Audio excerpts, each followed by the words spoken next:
Oke, kembali lagi. Assalamualaikum warahmatullahi wabarakatuh. Ini di part 3 cerita tentang chef. Jadi tadi part 1 saya pembukaan, part 2 cerita sekilas tentang apa itu chef. Terus part ketiga ini saya ingin cerita tentang pengalaman tentang orang-orang yang sudah saya chef. Saya kan ada dua ya pengalaman. Yang pertama itu adalah chef dengan, saya sebenarnya nggak tahu ya kalau ini dia penyuka jenis gitu, karena saat itu di tahun 2000 berapa ya, 17 ya atau 16 saya lupa, saya berkesempatan mengisi sebuah acara training gitu. Nah biasanya panitia itu sebelum menutup acara di sorenya tuh menyampaikan kepada peserta bahwa besok itu akan ada acara apa saja gitu ya. Ada acara apa saja yang mengisi siapa saja. Nah, ketika disampaikan susunan acaranya seperti ini dan disampaikan pembicaranya, katanya si yang saya save akhirnya itu bilang, pas disebutkan nama saya itu ada merinding gitu. Saya juga nggak tahu ya, saya ada apanya. Gitu. Dan akhirnya pas saya save, biasa setelah mengisi training save singkat yang 2 jam itu, saya menawarkan kepada peserta siapa yang ingin saya save secara private gitu ya. Pasti saya batasin karena sehari itu saya maksimal hanya bisa melakukan save terhadap 3 sampai 4 orang. Karena apa? Karena ini kan terapi energi. Jadi kalau lebih banyak lagi ya energinya akan terkuras gitu.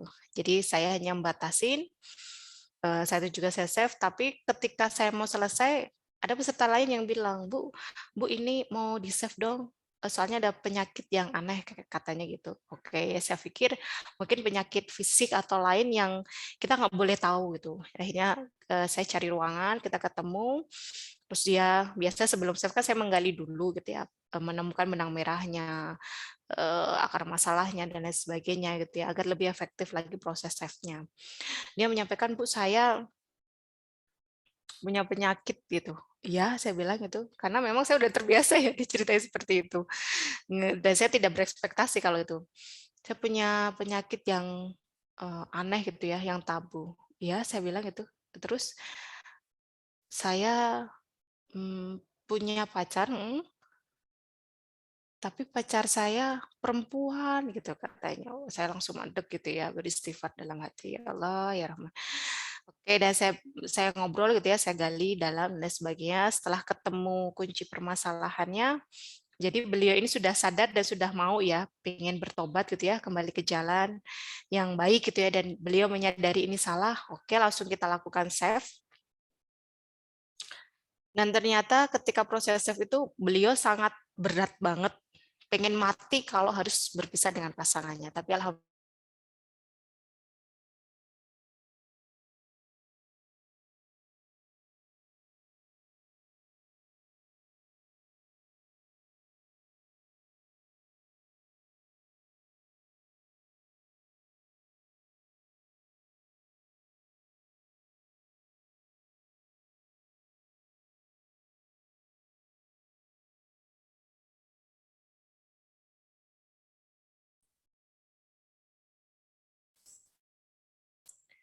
Jadi orang-orang yang memang sedang Allah uji dengan misalnya mereka menyukai sesama jenisnya, itu tidak boleh kita hindari dan tidak boleh kita jauhi gitu ya, atau kita jijik melihatnya gitu.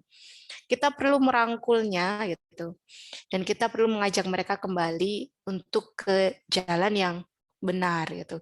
Mereka itu perlu kita tolong. Dan ternyata banyak juga yang sudah mendapat ujian gitu ya, menyukai sejenis itu, sadar bahwa ini tuh salah, saya nggak tepat, tidak sesuai dengan kodratnya, tidak sesuai dengan sunatullah, tidak sesuai dengan aturan-aturan yang sudah Allah berikan gitu ya, yang digariskan.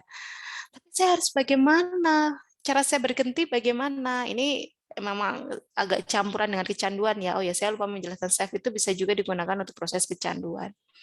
Nah, dengan memiliki kesadaran seperti ini, kita harus membantu gitu ya. Kita harus menangkap. Dan orang yang sedang diuji seperti ini perlu menyampaikan kepada orang lain di luar komunitasnya bahwa saya sudah sadar nih, saya ini salah, saya nggak tepat, saya ingin bertaubat, saya ingin kembali ke jalan yang benar. Bagaimana caranya? Ada banyak cara-cara yang lain, gitu ya. Bisa diruqyah, bisa diterapi yang lain dan lain sebagainya. Nah, kebetulan karena saya memahaminya self, bisa digunakan dengan self dan saya sudah pernah gitu ya melakukan self dengan orang yang seperti itu. Nah, di lain-lain kesempatan saya tadi berpesan gitu ya pada klien saya, kalau ada temannya yang sama kasusnya seperti ini, sudah sadar, pengen berubah tapi nggak tahu harus kemana, bawa aja ke saya. Gitu. Bawa aja ke saya, nanti insya Allah kita ikhtiarkan, semoga Allah memberikan izinnya gitu untuk kesembuhan kembali ke jalan. Lalu yang kedua itu kasus tentang emosi yang berlebihan. Saya udah agak lupa tahunnya, yang jelas setelah kasus LGBT itu ya, setelah kasus LGBT itu, jadi beliau marah, kalau marah itu luar biasa meledak-ledak, barang-barang bisa rusak dan lain sebagainya. Akhirnya kita ikhtiarkan gitu ya. Saya nggak tahu kalau sebelumnya beliau pernah ada yang bilang bahwa di tubuhmu ini ada jin dedengkot gitu ya, jin yang paling susah gitu. Nah, saya nggak tahu itu ceritanya itu. Nah, setelah selesai sesi save, dia baru cerita. Dan ketika di save itu, dia mengeluarkan banyak lendir ya, 1 gelas itu lendirnya. Setelah save, alhamdulillah katanya rasa marahnya itu Allah cabut gitu. Dan dia hubungan dengan suaminya baik, hubungan dengan keluarganya baik gitu. Pas saya tanya lagi gimana, enak. Rasanya ternyata nggak ada marah, lebih bisa mengontrol, mengendalikan dan lain sebagainya. Itu cerita yang kedua. Gitu. Terus cerita yang lainnya terkait trauma ya, yang mana saya ceritakan di part kedua kalau nggak salah atau part 1, dia trauma ketinggian. Jadi pernah jatuh, terus tulangnya di sini patah, jadi takut. Saya nge-save-nya mana? Saya ajak naik pohon. Pohon itu kan ada rantingnya. Nah, tingginya itu baru sepeda motor lah, paling setinggi sepeda motor kalau di posisi 2 di standar tengah. Dia baru naik ranting pohon yang itu keringat-keringat jagung, segede-gede jagung itu sudah keluar gitu. Ya nggak apa-apa, saya bilang, ayo kita save gitu ya. Sampai di ranting ini kamu udah keluar lagi keringat jagung gitu. Akhirnya di save dan sampai ranting tertinggi saya ikut naik-naik ke pohon gitu ya, ke puncak itu. Alhamdulillah gitu ya, selesai dan pas turun dia, Bu ada nggak yang lebih tinggi lagi? Wah, saya bilang nantang ini sekarang udah selesai. Jadi itu adalah contoh-contoh kasus theft. Ada juga yang lainnya itu digunakan oleh saya punya klien yang ini sedih juga ya saya mengingatnya.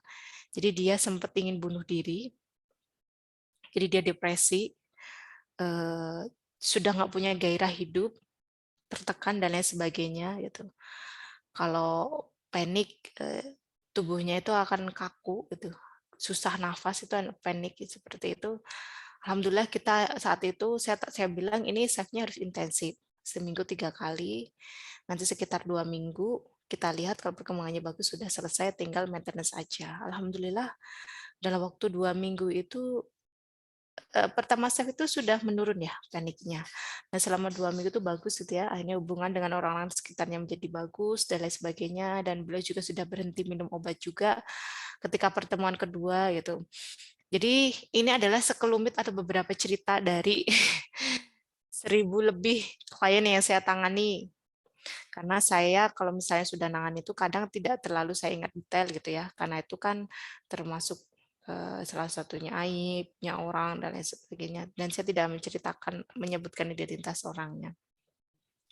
Itu jadi keberhasilannya itu kembali kepada diri kita, kesungguhan, dan yang pasti izin dari Allah gitu untuk kita bisa menyelesaikannya. Jadi ini adalah sebagian dari cerita tentang self. Bagaimana rasanya gitu ya? Apakah Anda juga pengen menjadi orang yang lapang gitu ya, enak, dapat apapun enak, dapat sesuatu yang sesuai keinginannya enak, dapat sesuatu yang tidak sesuai dengan keinginannya juga enak, mau menghadapi sebuah kejadian yang sesuai prediksi enak, nggak sesuai dengan prediksi enak, jadi rasanya enak gitu.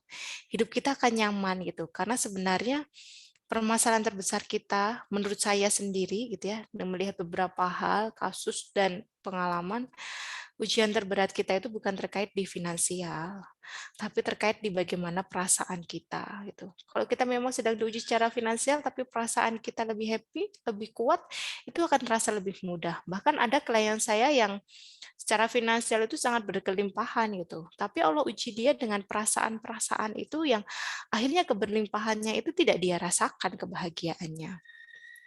Itu dari sekian cerita tentang chef, mudah-mudahan di sharing saya ini bermanfaat untuk semuanya dan bisa diambil hikmahnya. Terima kasih. Sampai ketemu di kesempatan yang lain lagi. Akhirul kalam. Wassalamualaikum warahmatullahi wabarakatuh.